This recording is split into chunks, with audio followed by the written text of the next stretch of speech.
It is a pleasure to be here with you all. My name is Kevin Wright. I use him, his pronouns. Our session today is called From Idea to Impact, Demystifying the Path to Publication. And again, we are the co-editors for ACPA Books. And I'll turn it over to Layla to get us started about what we're going to be talking about today. Yep, it is afternoon here. Sorry. Good afternoon, everyone. My name is Layla McLeod. Are we going to move on to the agenda? Sorry. There we go. So just wanted to share a brief overview of how we'll spend our time together today. We're going to do the welcome and introductions. We have some acknowledgments of different celebrations that are occurring this month. The purpose of our time together, little history about ACPA Books. It has definitely evolved over the years. Kevin will talk to us about the process, or no, I think I'm talking about the process. Kevin is talking about what the proposal should include, some things that you all should be thinking about as you're working on your proposals, and then we'll open it to question and answers. But feel free, as stuff comes to you, to share it in the chat, just so that it can be on top of mind. And I will start again. I'm an associate professor of higher education student affairs administration at Grand Valley State University, which is in Grand Rapids, Michigan. Here in Grand Rapids, Michigan, we recognize the people of the three fires, the Ojibwe, the Odawa, and the Bodoemi. These are the peoples whose lands I am personally gathered on today. The Three Fires people are indigenous to this land, and that means that this is their ancestral and current territory. So it's really important that we not just think of land acknowledgements as historical artifacts or as indigenous people as historical artifacts, but folks who are living and working alongside us. And it's important that we just acknowledge their presence and the gifts they have brought to this country. All right, folks. And again, my name is Kevin Wright. I am a social justice and global diversity faculty member over at Southern New Hampshire University. And my positionality is a little bit nuanced because we are working in a more popular culture of remote working. So my university, Southern New Hampshire University, is located on the lands of the Pinnacock, Abenaki, and Wabanaki folk. However, I live and work remotely back home in Las Vegas, Nevada. So I am navigating currently on the land of the Southern Nuwaubi Paiute people. And again, it is important to make sure that we are not only simply acknowledging the land of the ancestral folks who are navigating this place and have always been good stewards of this land that we are navigating on. It's also important to make sure that we ourselves are being good stewards of the land. So land acknowledgements are a great introductory step. And at the same time, as you all know, it is only a good first step, and it's important for us to build action on top of that acknowledgement. And then speaking of additional acknowledgements, we know that October is filled with many observances. So we do recognize that the acknowledgements of land, labor, and people that we're about to get into is extensive, but not exhaustive. So if there is anything that is coming up for you that you would also like to bring into the space through the chat, please let us know. But just to give you all a few acknowledgements that we would like to recognize in this space, we would like to recognize that we are on the tail end of Latinx Heritage Month, or Latinx Heritage Month, or Hispanic Heritage Month, as some people know it to be named. And that's mainly because of politics and naming conventions. But nonetheless, for this year's theme, it is actually focusing on honoring the past and inspiring the future. The theme was created by the Hispanic Employment Program Managers, which is a national council of Latinx identified scholars, artisans, workers, politicians, and advocates that come together every year to think about what do we want to recognize as it relates to the Latinx community for this particular observance. And it's focusing on Latin American communities as well as Latinx communities to inspire future innovation and contributions. So I wanted to bring that into this space. Again, that it goes from September 15th to October 15th, which is why I said we are on the tail end of Latinx Heritage Month. Also want to recognize Filipinx American Heritage Month. So again, for this year, the Filipino American National Historical Society came together, and this organization is dedicated to the preservation and the cultural nourishment of Filipinx culture and Filipinx American culture. And for this year's theme, they wanted to focus on from quotas to communities, Filipino American migration and movement. And specifically for the month of October, for Filipinx American Heritage Month, there is a strong emphasis in revisiting and also acknowledging the 90th anniversary of the Philippine Repatriation Act, as well as the 60th anniversary of the Immigration Naturalization Act. And for the sake of time, I do invite folks to really take some time outside of this session to look more into the historical significance of those particular acts, and also think about how even those acts, even though that they happened 60 years ago, 90 years ago, the impacts that they still have on folks in the not only just in the Filipinx community today, but also other folks from other historically marginalized communities as well. So just wanting to invite you all to do that additional learning. But for this year, the theme focuses on essentially recognizing that Filipinx Americans continue to transform the meaning of migration by turning movement to memory, struggle into strength, and a history into a living legacy. We also recognize that it is National Disability Employment Awareness Month, and this comes from the Office of Disability Employment as well as the Department of Labor.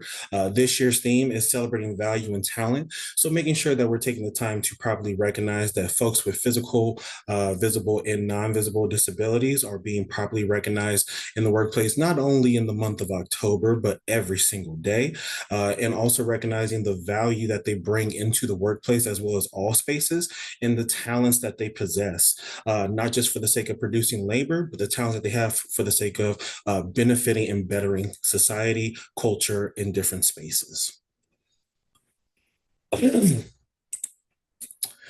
We would also like to recognize LGBTQ plus History Month. This is separate from Pride Month. And again, it's important for us to recognize the history that queer and trans folks have made, especially in this country that we call today the United States of America. And this year's theme is focusing on activism and social change. And it's important for us to recognize the countless contributions of every social justice movement where queer and trans folks have heavily contributed to those movements. So if you think of any movement that we've ever had in history, whether it was the civil rights movement, the women's suffrage movement, obviously, the Pride movement with Stonewall, even when you think about the Black Lives Matter movement, the Land Back movement, et cetera, anything that's going on, even today, there are plenty of references to queer and trans advocates and leaders at the forefront of those movements. So it's important to recognize this history because it is also a part of our history in this country. And then another one, as we all know, October is Careers and Student Affairs Month. So this is also an opportunity for us to recognize and highlight the value, the talent, the expertise, the creativity, the labor of folks working in student affairs and higher education, and to also highlight their contributions to the field of making what it is today. We understand that student affairs and higher education is not perfect in any way whatsoever, which is why it's important for us to continuously recognize all the folks who are coming together to make this field better than what it was and better than how it has been. So we are taking this time to also recognize Careers and Student Affairs Month. And now I'm going to transition back to Layla, who's going to get into the purpose of our session, or actually, I might have said that prematurely. Oh, yeah. So just to share an opening quote with you all, before we get into the actual purpose, I would like to share this quote from Toni Morrison with you all, which is, if there is a book you want to read, but it hasn't been written yet, then you must write it. And I share this quote with you all because of the fact that, as you all probably have heard of Toni Morrison, who is a prolific writer, author, scholar, womanist, feminist, poet, et cetera, so many things, right? She was very adamant about making sure that people never felt limited, especially Black folks who never felt limited in putting their thoughts to paper and speaking truth to power. So I share her words with you all because of the fact that, at least from my experience and perspective, there's been so many situations where people have self-rejected themselves because they already think that they're not good enough, or they don't have a good idea, or they feel like maybe the world isn't ready for their contributions yet. And, I am here to specifically share with you all that whatever ideas that you may have, Layla and I are here to help guide you through the process, because at the end of the day, if you haven't even tried yet, you're already losing the battle. So it's important for us to at least have the audacity to put our minds to action, put our thoughts into action, and think about what are some contributions that we want to make to scholarship and literature as it relates to ACPA books. So now I'm going to transition things back over to Layla to talk about the purpose of today's session. Awesome. So we just have 3 learning outcomes or ideas that we want you all to consider today. We want to identify and challenge some of the myths and misconceptions around the publishing process within higher education. We're going to describe what editors, so Kevin and I and publishers, so we're working with Routledge, we want to talk about what we're looking for with your proposals. And then we want you all to apply practical strategies and insights to transform your ideas into publishable works and confidently navigate the process from proposal to publication. So we're hoping that you all will leave with the understanding of what does it take to put together a proposal and what that process looks like. Okay, so now we're gonna talk about ACPA books. Just curious, and you're welcome to put this in the chat, how many of you are familiar with ACPA books? Or maybe raise your hand. I think I can see some folks. They're not familiar at all. That's totally okay. It used to be called Stylus. I don't know if folks remember Stylus, right? And so since the 1960s, ACPA has had really a wide range of publishing opportunities for higher education and student affairs practitioners. So thinking about Stylus, thinking about Campus, thinking about the Journal of College Student Development. What else? Did I say developments as well? And then there's white papers. So ACPA, you name it, there's been a great way for folks to share what the practice is, research, and making those connections for our field.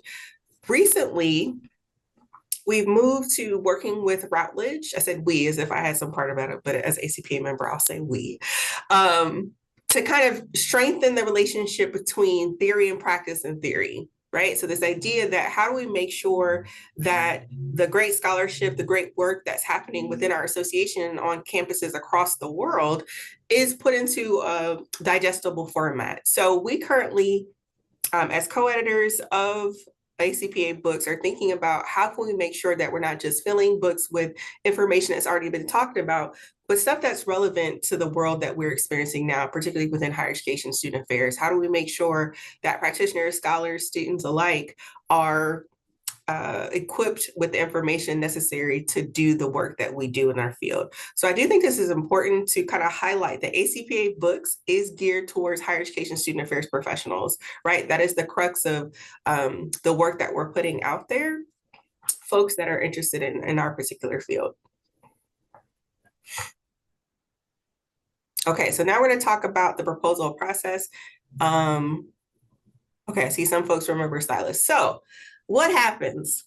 First, this information is also available on the ACPA Books website, but you all would submit a proposal. You would email it to Kevin and I, and then it'd give us about 2 to 4 weeks just to review them. Sometimes it's quicker, sometimes it's not, just depending on what we have going on in our professional lives, but also just the amount of proposals that we get. We try to make sure that we're giving every proposal the close eye that your work deserves. And sometimes we may also offer comments to give you a little bit more feedback to strengthen the proposal. And also just answering questions. We definitely have set up time to do Zoom calls with folks who just want to talk their ideas through to make sure that it's a good fit for publication. So once we have agreed that the proposal meets the expectations that we have, which are all outlined in the proposal document, we send it on to our partner, which is Routledge, to let them review. That process is separate from what we do. So we're kind of the intermediary between you as the proposer and Routledge. And I think that's important. We do not make the decision whether or not your piece will get published. We just make sure that it has the necessary information that Routledge needs for them to take it to the next steps. And then that process from Routledge can take anywhere from 6 months to a year, again, just depending on what their timeline is and what they already have in the queue, but that information will all be communicated to you from Routledge. So our goal is to help nurture your academic baby, your scholarship baby, and prepare it for the next step in that journey. And I feel like I'm moving quickly, but I just want to make sure that we also have space for any questions and answers. So turn it over to Kevin. Yes, thank you so much, Layla. Yes, feel free to put anything that you are curious about into the chat. Our content for today's session will not take up the full hour, so we will also have some time near the end in case folks would like to wait until that time. But again, feel free to engage with us in any way that you feel comfortable, because we want to make sure that we're not going too fast, and we also want to make sure that folks are getting their questions answered if they have any. So in regards to the actual proposal itself, more times than not, when we say proposal, sometimes people think of numerous I guess you could say ideas of what that could entail. So we want to be very explicit in terms of like what typically goes into the proposal. And we're going to share the document with you all that is on our website, so that way you can reference it in real time. So when working on your proposal, it's first and foremost, it's important to make sure that you have a working title. Emphasis on the word working. So essentially, whatever title you come up with, we do want to make sure that you understand that this is your working title. This may not be your final title. If you're also a person like me, who is not the best at writing titles, because I'm not, then you could have like a descriptive sentence to say like, oh, this book is about XYZ, as opposed to like, oh, XYZ element OP, typical title structure. So essentially make sure that you have a working title, so that way we have a general idea of what exactly are you wanting to write about. Next, have a description of what you want to write about. So this is actually going to talk about the purpose of your topic, the scope and sequence of your topic. What did you have in mind for this book? Is it going to be something along the lines of like you writing solo dolo, or is it going to be more so a collaborative type of endeavor where it's going to be you and some co-authors, or is it going to be you and maybe some co-editors and then some contributing authors? We've seen that several times again and again. So again, it's an opportunity for us to understand what exactly is going to be the impact of your book. What are you wanting to accomplish and achieve with your book? And then how can you describe the book knowing that it hasn't even been written yet? Some people may struggle with this, and at the same time, that is why we encourage you all to reach out to Layla and I, because of the fact that if there is even one portion of the proposal process that is getting to you or is becoming an uphill battle for you, that is why it's important to reach out to us to help us guide you through that. So that way, when you do submit, when your proposal is submitted to Routledge, it'll be published. It'll be polished, not published. It'll be polished. It'll be ready to go, and then we'll have additional conversations to bring your idea into fruition. Next, identify who your audience is or audiences. Be mindful of who your primary audience is or your secondary audience is. It can be very easy to say, oh, this book is for everyone. Is it though? And the thing is that we want you to be honest about that. We want you to be very explicit, because we can't just simply say, oh, this book is for everyone, because that assumes an absolute truth. So therefore, is your book primarily for folks that work in student affairs? Be honest about that. Even more so, is your book primarily for folks that work in residence life? Or are they actually on the academic affairs side and work in faculty affairs? Is this primarily for folks that work in the New England region of higher education institutions versus any university worldwide? So be mindful of like explicitly articulating and describing who your audience is, your audience is. Essentially, who is this for? Who are you writing this for? Like, yes, it's coming from you. Yes, you're writing a little bit for yourself, but you're also writing for other folks that are thinking like you or experiencing similar situations like you. So therefore, who is this for? Who are you trying to uplift and amplify through this potential publication? Next, you are identifying the need. So essentially, there are again, there's a lot of imperfections in the field of student affairs and higher education. We are aware of that. So this is where you get to highlight how your book can potentially contribute to fulfilling a need or closing a potential gap that exists within our work, within our practice, within our praxis, within our scholarship and literature. Essentially, why would folks need to buy this book? Why would folks need to invest in reading this book? Why would folks need to even bother to even pick this up off of a shelf and say, you know what? I'm going to look at this. Next, competition. This is where some folks also get caught up. So it is very easy to assume that, like, oh, well, my idea isn't brand new because everything's already been written. No, it hasn't. Let's be clear about that. No, it hasn't.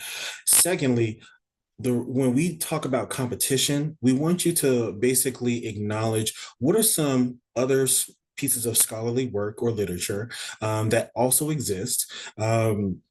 That essentially are relative to your topic. And essentially, how is your potential publication building onto that, or how is it complementing that?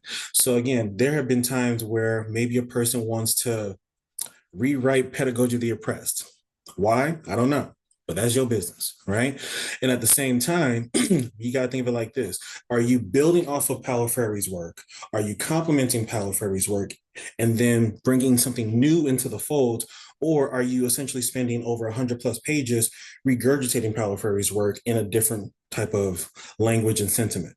So therefore, we want to make sure that when we say competition, we want you to recognize what's already out there. We want to make sure that you have a good understanding and a clear understanding of like how folks are talking about this topic that you also want to build onto, how folks are writing about this topic. And basically, have you done your research? Have you done your homework? Have you also read other people's work about this topic? So that way you can find additional ways to differentiate yourself from those folks while still complementing their work and also still highlighting and amplifying yours. So that's what we mean in terms of competition. Qualifications and related activities. So we don't want to assume that essentially this idea just came out of nowhere. So we would love to hear about you, brag about yourself a little bit. So essentially, have you presented at conferences about this? Have you written blog posts about this? Did you go on a random LinkedIn post rant about this topic? Are you talking about this in your staff meetings? Did you already write a chapter about this in a pre-existing publication? Now you want to expand that chapter into a whole book. Essentially, we just want to know, what have you already been doing prior to writing this proposal about this particular idea? Afterwards, have a working table of contents. Forgot to add the word working, but yes, table of contents, a working table of contents, a draft, essentially. So that way we can get a good idea of like what the skeleton of the book will look like and the structure of the book. What will it look like? Also, we would like to know about the format, the length, and the special features. So essentially, we know that some folks may want to write a very standard book publication where it's like single author, single topic, cover to cover book. But then some folks may want to do a collaborative experience where it's like, oh, single author slash editor, and then multiple contributing authors. We also know that some folks want to bring in a little bit more creativity into the mix and kind of blend the academic with the non-academic and put it into a book. So some people might want to bring in short stories into their book, or poetry into their book, or graphics into their book. Some folks might want to bring in a workbook component, or might want to have like an online digital secondary component that's separate from the book, still connected to the book. So we want to know, what are some things that you are thinking about that you would like to bring in to also be a part of this project and this endeavor. And then also, next thing is timetable. So essentially, depending on what kind of book this is, depending on how it's going to be written, how it's going to be not evaluated, but how it's going to be described, how it's going to be formatted, that will determine what timetable you have in mind. So again, depending on how well your proposal is written, when it gets to Layla and I, that it might not take the full 2 weeks, depending on how well it's written. And then it gets to our partners over at Routledge. It may not take the full 8 weeks. And then depending on how much of the book you actually have already written, depending on what type of format it is, because that is also possible too. Some people have already come to us with a book already written as a draft. And then some folks have already come to us with simply their idea before they write anything, because they want to make sure that it will actually get through the door and actually be accepted. So essentially, your timetable will be very determinant on that, on what you've already done prior to the proposal. So essentially, if you're trying to do like a book that does have multiple contributing authors, some people have said, oh, I already have 20 contributing authors ready to go. I just need somebody to give me the green light. There have also been times people have said, I don't have contributing authors, so I still need to work on that. So you got to think about how much time would you want to give contributing authors to write a proposal, then to write a draft book chapter, and then you got to revise and edit it and give feedback, and then you put it all into the book. So depending on your format will determine what your timetable actually looks like. And then a writing sample. So a writing sample, anything along the lines of that just gives us almost like a sneak preview in terms of what you're trying to write about. This can sometimes be the foreword. This can sometimes be just a descriptive like 3 to 5 pager. This can sometimes be a sample chapter. So again, a writing sample that helps us understand your book. If there is something that you are still potentially struggling with, but you have like a different kind of writing sample that's from your previous works that potentially is similar to this topic, we can work with that. We can definitely work with you on that and also have that be acceptable. And at the same time, a writing sample will just help us understand if this potential publication is, quite frankly, in alignment with ACPA books, because this isn't to say that your proposal is bad. It's just to say that maybe your proposal is meant for a different platform or a different publisher or a different editor. So therefore, that is why we ask for the writing sample. And then your CV and/or resume, that's just for us to get to know you as an individual a little bit better, and also learn more about your activities within student affairs and higher education, as well as if it pertains to anything regarding your specific topic. So I see some things into the chat, so I am going to pause for right now, just so we can see what's coming up. Let's see. So we have a question from Dr. Bencourt about the word limits for each of these components. We currently do not have word limits. I think the best is, I always tell what we would tell our students, right? Write like the person reading it has no idea what you're talking about. So the more detail you can provide, the better. It helps us determine from our standpoint whether or not or how to move it along to our partner at Routledge. And then, how often is a book approved by ACPA but not accepted by the book publisher? For our term, we don't have that information, and I don't think that was an issue with the last co-editors. But I don't have access to that information. Do you? I don't know, Kevin. Did you? I don't think. Yeah, I don't have. Yeah, I don't have access to that information either. However, based on conversations with our predecessors, just to give a little bit of context, they did not receive that many proposals. And as far as I know, each of their proposals that they did receive, it was like less than 5, were received and accepted. So, and again, that's just based off of our predecessors' experience. And again, that's also because they didn't receive that many proposals to begin with. We have only received a few, but we haven't reached the stage yet in terms of like, oh, this is accepted. This is accepted. We're actually still in the process of having our partner review a couple of proposals as we speak. So we're hoping to get that green light from our partners very soon with some of the authors that we're working with right now. But it's as of right now, with our experience, we haven't actually been able to assess that overall acceptance rate. Yeah, and I put in the chat so you can just see some of the books that have been previously published. So the last one came out in June of this year. That was an edited text on graduate education. But you can see there are some solo author books as well. That may be helpful if you're curious about, again, what types of books have been published. Great questions. Great questions. Love it. And then when thinking about your proposal, again, there is no Also do want to be clear about this. There is no like deadline. It's like a rolling deadline basis. I think that's the term that we use. Rolling deadline. So essentially, we're not saying, hey, y'all, have your proposals ready by the end of Careers and Student Affairs Month. We're not saying that. We're not saying have it ready by the end of your quarter or your semester. We're not saying that. When you are ready, even if you spend the next 3 months just talking to Layla and I via email, that's fine. But no proposal, it is what it is. However, let us know when you are ready. Like we're not going anywhere anytime soon. So we just want to make sure that you all understand that like this essentially is up to you. So if you're one of those folks that like set a New Year's resolution saying that you want to publish a book by the end of 2025, I mean, that'd be a very tight window because it's October, but we can have a conversation. Or if you are a person that already set a goal saying, I want to have a published book by the end of 2026. Okay, let's talk about it because that's a reasonable goal. However, depending on what you want to write about, how you want to write about it, will determine whether or not we can actually attain that goal. So at the end of the day, it's up to you. And some things to consider when you are writing a proposal and then also just navigating the book writing process. We want you all to just think about the following questions. So in terms of relevancy, we want you all to think about how is your topic relevant to the field of student affairs, higher education, or post-secondary education.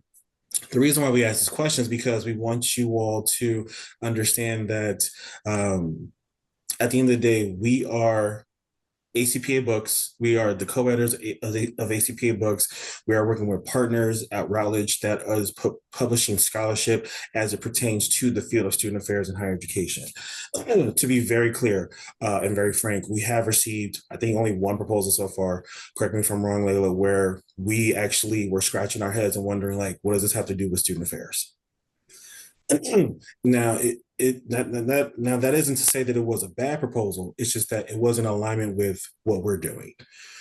And we had that conversation with that author. We gave feedback and da da da da. We even said like, hey, think about some ways that you could tie this topic into student affairs. If not, then you might have to find somebody else and who will actually accept this, that and it's in alignment with their mission of what they're publishing. So again, make sure that you are thinking about the relevancy to the field. This isn't to say that your good ideas are not good ideas. It's just that if it's not a good idea for higher ed or in student affairs specifically, we may not be the outlet for you. So just want to be clear about that. In terms of accessibility, in what ways are you using accessible language to discuss your topic? So I have reviewed some proposals in the past, not with ACPA Books in particular, but in other capacities where folks loved using heavy academic jargon. And again, this is no shade to anybody that loves using those $50 GRE words. However, you got to think about who is this book for? If this book is for people that literally talk like this, okay, I mean, that's cool. And at the same time, if this is meant to be for a more nuanced audience, we got to think about how we are making this our work, our scholarship, our literature, our writing accessible. So therefore, break it down, simplify it, make it easily readable and digestible. So make sure that you got to think about, in light of the heavily intellectualized jargon, how can we simplify this for somebody who is potentially thinking about coming into our field and doing our work, in addition to the people that are already in the field and are currently doing this work. Essentially, how are we making it accessible for both sides, both experiences? Next, in terms of capacity, we want you to think about what plan have you developed to balance your personal and professional responsibilities and obligations. So writing a book is not an easy task. There are some people who may have the privilege where they can just take all the time off in the world and, maybe just solely focus on writing a book. And at the same time, that is not the typical experience of everyone. We have people who are parents, who are faculty and student affairs practitioners. We have folks who are consultants, who are caregivers. We have people who do a lot of community service work. We also have people that like when they leave their job, assuming that it's at 5 o'clock, they are out. They are done. They are not checking emails. They are not thinking about work. They're not thinking about scholarship. They're putting on their favorite show.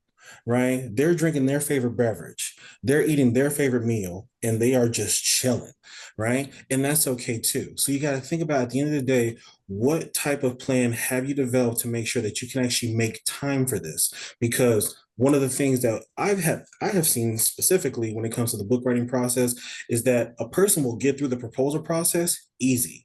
A person will get it accepted easy. But then when it's actually time to sit down and write, I mean, I'll just put it like this. I got some folks in my network that are still writing their books, and their proposal was accepted like 5 years ago.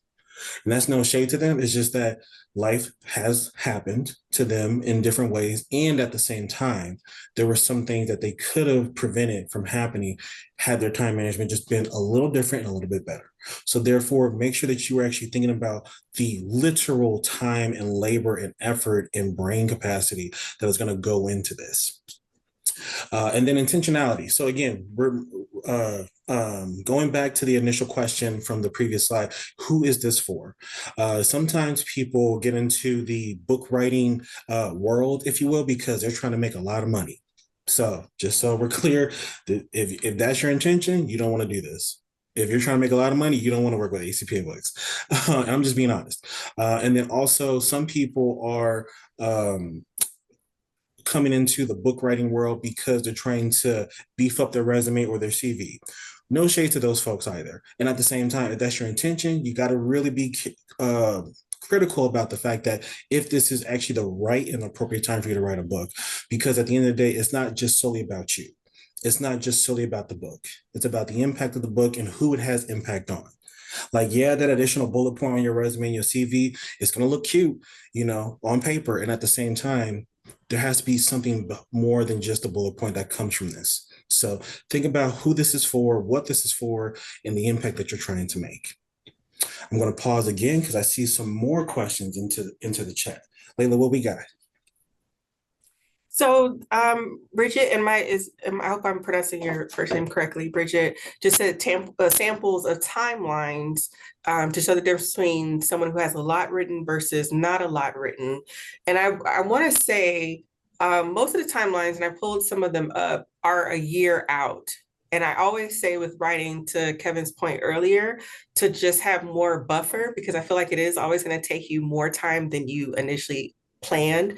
And I say this is doubly true if you're thinking about an edited text, because you're working with other people's life experience, life needs and things at work. So most of the timelines that we get are a year from when they send it to us to when they'll send the final draft to a publisher, if that makes sense. Or Bridget, feel free to unmute or something like that if you need additional clarification on your question. No, that's good. Thank you. Okay. So that's really helpful. A good Yes, question. very helpful. Thank you for that question. All right, folks, we are nearing the end of our slide deck. But again, depending on how many additional questions you all have, we will be here to answer as many as possible. And we want to leave you with a final quote. This comes from another prolific scholar, author, and writer and poet, Maya Angelou, the late great, where she says, "There is no greater agony than bearing an untold story inside you." So I share this quote with you all because of the fact that, again, we understand that there is an idea possibly already, rumbling around inside your heart, inside your head, if not both, and it's waiting to be, brought into the world. So nonetheless, if ACPA Books does become the outlet for you, great. We'll be more than happy to work with you. If it turns out that your idea is better suited for a different outlet, we are more than happy to have that conversation with you and help guide you through to whatever that next outlet may be. But nonetheless, for the folks who are, still, thinking about whether or not if it's a good idea, to the folks who have so many different ideas in like the notes app of their phone or their tablet, the fact of the matter is that bring them out. Honestly, at the end of the day, the worst that can happen is that we say no, or we say no with an asterisk, or we say yes, but we say it's for a different outlet. The fact of the matter is that just try, bring them out there, put thoughts put thoughts to paper. And again, don't hesitate to ask questions. Take all the time that you need. Make sure that you're giving yourself a little bit of buffer, as Layla said, and then make sure that you are just not withholding these ideas that have been within you for potentially days, weeks, months, if not years. And then in terms of staying in contact, please do not hesitate to reach out to Layla and myself. These are our email addresses. These are the email addresses that you would use if you were to submit your official proposal anyway. So we want to make sure that everything is centralized and unified and whatnot. So anytime that you have a question about your proposal, or anytime that you are in potential communication about your proposal, you will be reaching out to these particular email addresses, and Layla and I will get back to you as soon as we possibly can, depending on the volume of proposals that we do have, as well as other things. You know, we're both doing big things on our campuses. We're both teaching, and also we both have personal lives. So therefore, we ask that you honor the grace and the empathy of this process, and we will do the same. And then with that, thank you all so much.